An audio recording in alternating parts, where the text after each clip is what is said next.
academician or a very accomplished speaker, so please excuse me if I'm not very coherent in what I'm trying to share, because this is something which this issue has been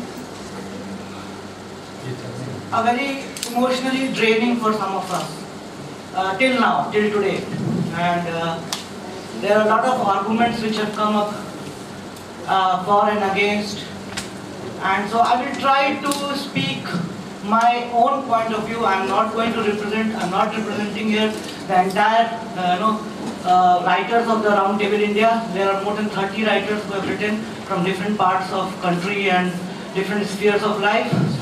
Many of them are students, some of them are journalists, some of them are just plain activists across the country. So I'm not here trying to represent the entire gamut of the arguments which have come in this debate, but I will try to put forward what I felt when I saw this, on 27th February probably. But I will like to give you a little bit of context to it, because otherwise the whole debate is being just reduced to that we are opposing her just because she is a caste woman. No, it was never. If you look at our arguments, we have never said this. So the thing is that this whole debate gets decontextualized, and there is this whole pushes towards to misjudge what we are trying to say. So here I would like to give some context. See, for us, this is not something which has to do only with Arundhati Roy or even with Asanand. There is a history behind it, and that is what I want to contextualize. I've been a student of JNU, and I have seen these debates earlier also. When I joined JNU in 2001, there was this whole thing in Hindi. I'm from a Hindi belt, so this whole debate was there about the Dalit literature. Suddenly there were a lot of autobiographies which have come up. Om Prakash Valmiki, a lot of other Dalits have been writing, and then this sudden debate comes that what is Dalit literature? Can only Dalit write a Dalit text or Dalit literature? And there were lots of debate. And as a student, I was reading all this, and there was this magazine called Hans, which was very in the forefront. And what I saw was that none of the Dalits are actually arguing that only Dalits can write.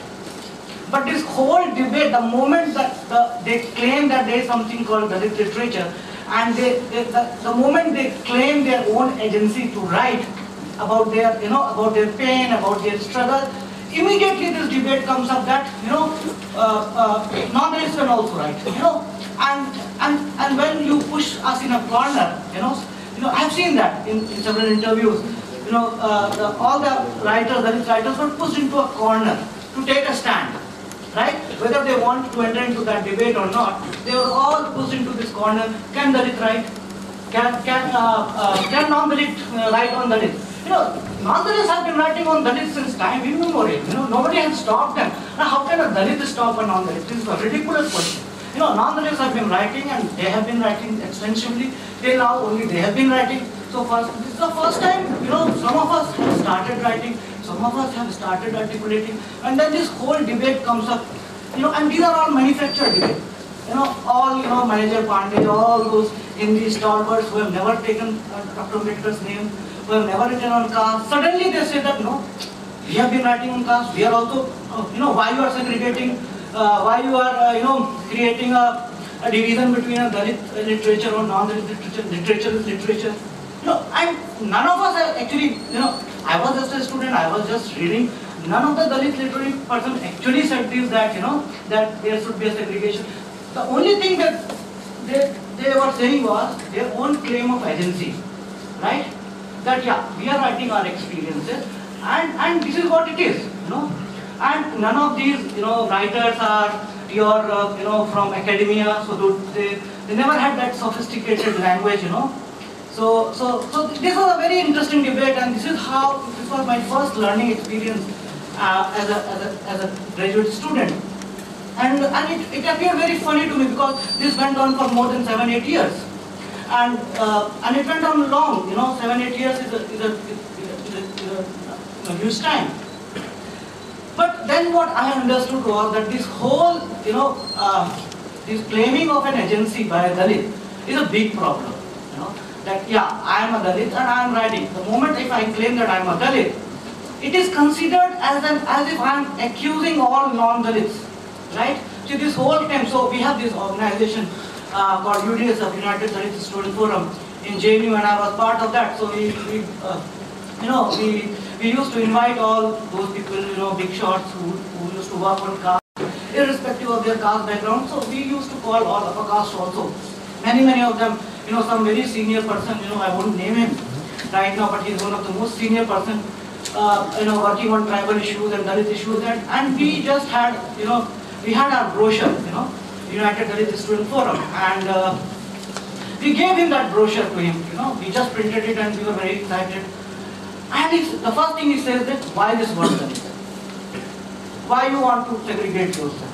And we were very shocked because we didn't understand what he's trying to say. So the thing was that then some of us understand that the word itself was the problem. So you see there is a history behind it, and whenever we try to articulate, whenever we try to assert, there is always an opposition. So there is always some kind of, we are treated like criminals, right? So why you are saying Dalit literature, you are breaking, you are segregating literature. If you claim that your writing is a Dalit writing, then it means that no non-Dalit can write. No, these are very manufactured debates, and I do not participate in it normally. It is the same way when you, the same thing happens when you talk, the moment you talk about, utter the word caste, the first reaction from upper caste is, what about reservation? Reservation is doing this, and they will not listen to you. They will not listen to what point you are making, and they just want to reduce that debate to reservation, because that is their issue. Because that is what hurts them. Reservation doesn't hurt me at all, so it is not my issue. For me, reservation debate is settled when Constitution was written. I am not interested in debating reservation, whether reservation is good or bad. That is your debate. Because it affects you, it hurts you, and that is what it is. I'm going to talk about caste. I'm going to talk about discrimination. I'm going to talk about atrocities. I'm going to talk about all the things which my community people go through. Because that is what is important for me. Reservation is important. So this is what, so in this debate also the same thing happened, that, the moment we started writing, immediately this whole reduction happened that, we are being casteist, and Arundhati Roy has done this, Arundhati Roy has done that. But what we are saying is that I was the first one to write, actually, on Facebook. And in the very first few status messages, I made it very clear that we are talking here about a structure. We are not interested in, fighting with Arundhati Roy or S. Anand. There is a structure behind it. And when you say that, you need to introduce Ambedkar. I want to ask, why this need has come? It means that Ambedkar was not there in your syllabus. Ambedkar was not there in your academia, in your discourses. Why it was not? You finally say one day that, okay, fine, today I am going to introduce Ambedkar because Ambedkar is not there. I want to ask, fine, you can introduce Ambedkar, but please let us talk about why Ambedkar was not there, why this need has arisen. Dalits have been talking about Ambedkar since last 70, 80 years. And many say that we only talk about Ambedkar. So much we talk about Ambedkar, and it is not part of your curriculum, it is not part of your, in 2001 when I joined, I will tell you lots of examples I can give you. In seminars, in sociology seminars, caste was discussed but Ambedkar was not discussed. And some of us, we were little, very cruel to our teachers actually. We used to pop up this question Ambedkar. And immediately the facial expressions, immediately, we were looked down as if we are criminals. So when I speak from that history. It is not that I am someday, one fine day I just, I found some upper caste woman writing and I just raise an issue. No, I have a history. I have a history of struggle where I have struggled to even talk about caste in class, in my own class. I have been called criminal, I have been called introducing politics, and this is about JNU campus and my engineering college. So it is not some village I am talking about. It is the very, very symbol of modern progressive India I am talking about. And this also I want to, let's get back a little bit. What I see, this is my own interpretation of Indian history. You may agree or disagree, but this is what I want to put forward. That there are three main ideologies which are upper caste-led ideology. You know, left, right, and a nationalist, secular, center.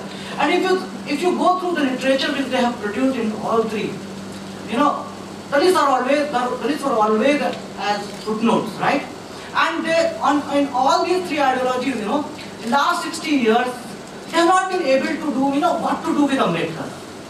What to do about caste, what to do about Ambedkar. So you will see they have a very ambivalent relationship with Ambedkar till 1990s, late 90s.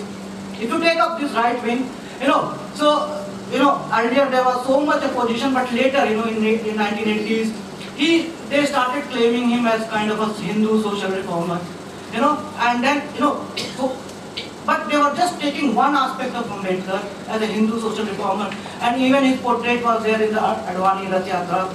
But simultaneously, you will see that, you know, there were always tensions, you know, within all these three camps on what to make out of Ambedkar. You know, they cannot even, you know, talk completely about Ambedkar, and they cannot even not talk about Ambedkar. So they have these strategies.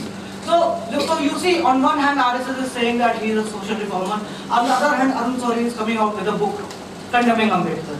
And this was there in all the three camps. So on one hand, you will see, you know, if you read all the CPM literatures and resolution, Dr. Ambedkar is, you know, is treated as a stooge of British imperialism. And suddenly in 1990s, you know, they started, you know, appropriating him. I won't say appropriating, but yeah, accepting him in the sense that now he becomes a bourgeois democrat. So the language, it's all the game of language actually. And if you see the center, secular, you know, right, this whole Congress thing. So if you read Bipin Chandra on one hand and Ramchandra Guha on the other hand. So for Bipin Chandra, Ambedkar is a failure and Gandhi is the hero. For Ramchandra Guha, he becomes, you know, both Gandhi and Ambedkar are complementary to each other. You know, and this debate comes at, and this is happening when Gandhi has been portrayed as the sole, you know, fighter against untouchability for last 60 years. You know, only Gandhi has been, you know, and the moment it comes 1990s, when there is a Dalit assertion, there is a shift among upper caste, and then they try to give little bit of space. So I see this is something as a historical process where, you know, post 90s or in late 80s, there is a little bit of acceptance of Ambedkar, right? And then, but it's not a complete acceptance. They all have taken one or two aspects of Ambedkar and appropriated it. You know, I'm trying to appropriate it. I'm not saying that they have appropriated it. They cannot, you know. And I don't believe that they even Anand can appropriate. But the debate is necessary.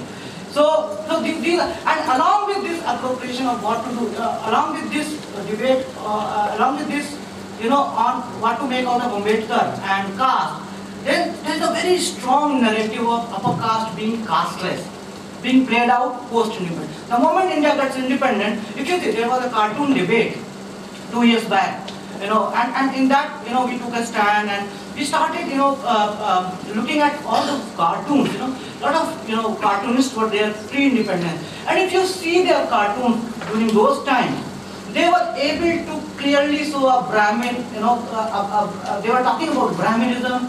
They made photos of Brahmins who were being obscurantists, and they were with a very symbol of Brahmin, you know, as a Brahmin male with choti, and all of them were present in the cartoon. The moment India gets independent, all those cartoons vanish. There is no more talk on, this is one very good example I found that pre-independence there was a space, there was a space where people were talking about caste, but what actually happens, you know, I'm very curious. What happens that post-independence, there is, you know, the cartoon, I mean, last 35 years I have been reading newspapers and almost all newspapers have some cartoons or the other cartoonists making cartoons, but I never found a single cartoon talking about caste. I have never found a single cartoon which shows Brahmin as a symbol of casteism. Suddenly there is a common man, R.K. Lakshman. So common man is a casteless man, you know. Common man has nothing to do with caste. So common man, and so common man, when, you know, I saw one cartoon of R.K. Lakshman when V.P. Singh, you know, made this Mandal Commission report. Another, there was a cartoon R.K. Lakshman made. And the common man is worried because the whole India is burning. So the whole India, so the common man is hurt that because UP Singh has given reservation, accepted Mandal Commission, so this common man is very hurt and he is watching the whole India die, being burned. So this is very curious. I mean, I became very curious. So then I understood that there is this whole narrative of castelessness. So your identity as an Indian or a Hindu, or a secular Indian, these identities got promoted where others caste. So now, what happens is, if I say I am a Dalit, the moment immediately the upper caste gets offended. Immediately, and I get criminalized. You are a criminal. You are bringing caste. We are above caste. So I always wonder, they live and die in caste. I also live and probably die in caste only. And how can they say that they are above caste? And so if you see, is how this whole narrative of castelessness has come. This narrative of castelessness have been, all these three ideologies have been guilty of that. And that is one of my biggest problem with this. Because it's not only makes it difficult for me to talk about caste, it actually makes me a criminal about talking about caste. So when I talk about, when as a student I used to talk about caste, immediately this branding and their abuses and threats and all kinds of, and these used to often happen from the most progressive students, the comrades. And you are bringing caste, caste is a problem, they will accept, yes, caste is a problem, but class is, so all this debate, this is again a manufactured debate, that class is they try to, the moment we talk about class, they talk about class, and then they pretend that we are not interested in class. None of the Dalit activists I have interacted with or I have worked with, is averse to Marxism or is averse to class debate. Yes, class is there, we are not stupid or blind people. But the moment we talk about caste, you bring about class. So these are all, what I say is that you have to see, the questions of debates are important, but the politics of the debate is also very important. The moment we brought about the debate of the book, the first question they asked us, have you read the book? I said, I don't need to read the book. I want to talk about the politics of the book. Is it a crime to talk about the politics of the book? Content I will read and I will debate on that. But are you telling me that there is no politics behind writing? Are you telling me that there is no politics of publishing? Are you telling me that there is no politics of printing? Then there cannot be any debate. Then I am a criminal for you because I am trying to shut up someone. I am against freedom of expression. You can carry on because these abuses doesn't matter to me. I have grown up listening abuses. The moment I am a non-meritorious who has come into engineering college. So from the first day, most of the Dalits are the abusers doesn't matter to me. Honestly speaking, because if it makes you happy, go for it. But that is not the debate, and I will not budge from you. The moment whatever you call me a fascist, or I was called a misogynist because it seems that I am against Arundhati Roy because she is a woman. So all these, so it's okay, good for you, So this is what this was the context, and now I will come to this. Why I oppose this, and why some of us, took a stand. The first thing is that, if you see, it started on Facebook, and there was this whole, the whole planning was happening on Facebook, and the Facebook is a very funny space because this is the only space which gives me a window to look into how upper caste are thinking. Because I have otherwise no clue about, so there are a lot of upper caste who interact, and then I'm able to look into their, what they are debating, what are they thinking. So it's a very good, it has been a very good learning experience for me. So what I saw was that everyone is congratulating us, Anand, for making Arundhati Roy read Ambedkar. Everybody is congratulating Arundhati Roy for reading Ambedkar. Everybody is, congratulating and there is a team of people involved in this. There are second-run academicians, young academicians sitting in Germany, sitting in here, who are part of this project. It is not one person. So they are congratulating each other because they have been cited. So Arundhati Roy has cited one academician, so he is gloating over it on Facebook, and that I found very obnoxious. And suddenly, this whole thing appears as if, there is a whole project, and then I started with a very, small status messages. I wrote just 3-4 status messages, and immediately the response was, it was a very, very abusive response. Suddenly everybody started abusing. So it means the moment, as if, if I have spoken against Arundhati Roy or the book, I have committed some crime, which actually initially what happened that I was also very skeptical, It's not that everything is not clear in your head, you get some hunch, that this is something wrong, but you're not able to articulate, right? So I was always in this, initial period, I had to, lot of this, I have to fight, mentally that whether the stand which I am taking is correct or wrong. Because the problem with this is that if one Dalit speaks, immediately the branding happens with the whole Dalit community. So I'm always very wary of, what I speak, because, if I speak about Asanand, that Asanand being a Brahmin says this, the moment if I talk about the entire Brahmin, there will be 100 Brahmin who will come and say, no, see, this Brahmin is very good, that Brahmin is very good, you cannot blame. But if you see their literature, so if you see, I will give you just one small example. After this Modi got elected, there is number of articles in EPW and the Hindu have come where they have said that how Dalits are getting Hinduized. And they are all doing very, in a very sorrowful tone that see, Dalits are getting Hinduized and Modi is. But I have never seen one single article saying that Brahmins or upper caste are the biggest fortune of Modi. You should be worried about them because they are the people who have brought Modi. There was one article on the tutor Sena of Modi in Outlook, I guess, and there was this whole a kind of what you say profile of all the tutors, the people who follow Modi and the internet Hindus. Sorry, I forgot the word. So everything was there. Everything was given on the profile, what they do, what is their age group. The only thing was missing was their caste profile. So you are not looking into what upper caste are doing, what RSS is, how it has come up, who are the most blind supporters, who are the people sitting in foreign countries and giving money, and who have this built whole the Modi mania about the whole media which constructed this.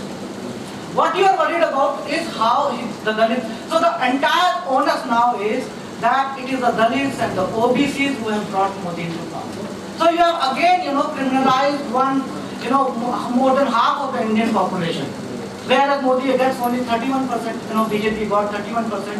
And if, with all this talk of secular and all this, if actually Dalits and Adivasis start voting for BJP, nobody can stop it. You have no idea that we are more than 25 crores and Modi would have won all the seats. So all these, so this is what I am wary of, It's very easy for them to brand us. So if the same thing happened in cartoon debate. The moment some Dalits started opposing, immediately the Dalits are becoming fundamentalists, Dalits are against freedom of expression, Dalits are against this, Dalits are getting fanatic, Dalits are treating Ambedkar as a god. So all this starts flowing, and this unsettles me a lot because we are very few who read and write in English, and it becomes very difficult because we get very ghettoized. We get very targeted because some of us are the only one who are writing on Facebook or on net. So all this was happening in this debate also. But so the initial was all those shocks and all they came. But I will go back to that. I'm just digressing. I'm sorry for that. But about the whole project. So my question was, when what I was asking was, this whole narrative which was being built around this book, that Ambedkar needs introduction, Ambedkar needs to go to West, Ambedkar, the upper caste people need to engage Ambedkar, and that is why Arundhati Roy has to write this. That was the narrative which was being sold to us. And that is what we are challenging. That when you are saying that Ambedkar, you need Ambedkar to be introduced, I want to say that please first let us fight what actually stopped Ambedkar to get introduced till now. When Dalits have been fighting all over Ambedkar, Dalits have been carrying Ambedkar for their life. Why Ambedkar was not part of your academia? Why Ambedkar is not part of your media discourses? You are not challenging that. And you are exactly using the same structures, the very same structures which do not allow us to introduce Ambedkar, but allows only Arundhati Roy to introduce it. I am challenging that, and I want to challenge that. I am challenging the structure. I am not challenging one person. Then these questions were never answered. The only thing got answered was, you guys are opposing us because she's a baka. Okay, fine, if you think like that, it's okay. I'm not going to defend myself on this, because that is not what we are saying. This is your debate.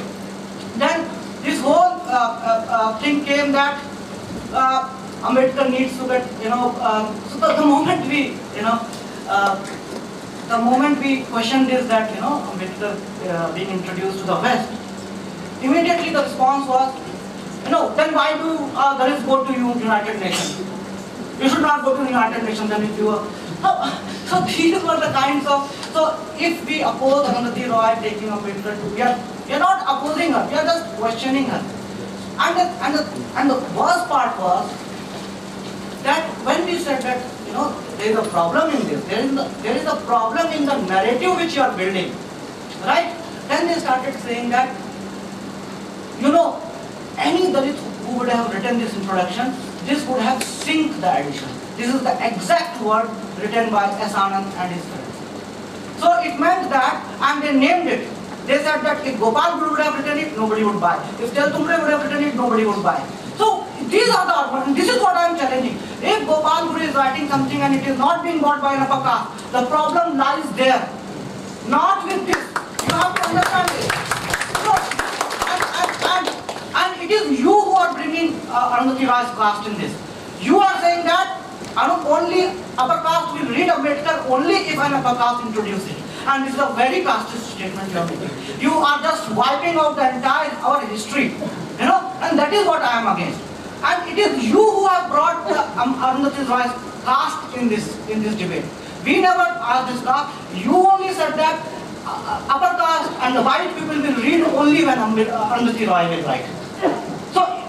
So what makes Arundhati Roy and Anup Kumar or Kufir or, see, I am not claiming that I am a big writer or something, but there are many good writers among Dalits, and Dalits have been producing literature throughout the last 60-70 years. You go and watch any Dalit bookshop, most of the, you will see some fantastic literature. But if that literature is not coming in your, and then this whole argument came down, very, sorry to say this, very stupid and casteist and racist argument came that Dalits have victimized Ambedkar. Now, I am amazed. How can, tell me what I have done to victimize Ambedkar?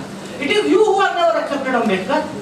It is you who have never accepted Ambedkar, and you are blaming me for your not accepting Ambedkar.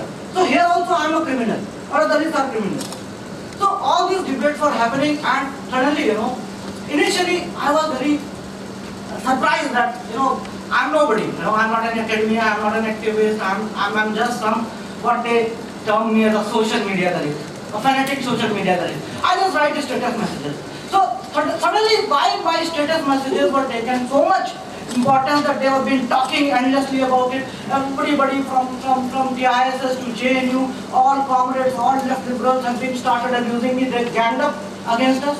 So what actually happened was, it was in our favor, because the more they spoke, the more casteist thing came up. Because Arundhati Roy is such a big icon, When I wrote first, I was scared. I was like, what I have done? They will lynch me. So, but the moment they started saying, a lot of Dalits, young Dalits, especially in JNU and TISS, they were looking at these debates. They were watching, they were reading very carefully. And then, the more they abused us, the more, the debate became prominent, and the more support we started getting. So it was like, a win-win situation for us, but all these, and comments were being made that Arundhati Roy is needed to introduce Ambedkar because only she can make upper caste read. So that is not I am going to sit and listen. No, this is a very racist argument you are making. And then, does it help us? Tell me, does it help us? I will give you another example. Last 20 years, Indian campuses, especially some central universities, have seen a tremendous Dalit student activism. Whether it is a TISS or JNU or, you will see, you go there, you will see a lot of Dalit students activism going on. And suddenly when this book comes up, every upper caste, there was this, I won't take another name of the university. There is a critical reading session, critical reading group which was formed based on this book. So last 20 years, Dalit students were struggling to make you read Ambedkar. That was not important for them. The moment an upper caste writes, it becomes, then you take up. So if you say that, good, okay, good, it is fine, Ambedkar is being read, then I will say that, then you have got wrong what Ambedkar means. What Ambedkar has meant to, the Dalit masses. Ambedkar, he is a brilliant writer. But for me, you have to understand this, For me, he is a symbol of my assertion. So the first thing a Dalit does when he asserts in the slum area or anywhere is to erect a statue. He is not trying to make him a god. Please understand this. This is his tool of assertion. The moment a statue is erected there in a slum, the others come to know that, yes, the Dalit assertion is there.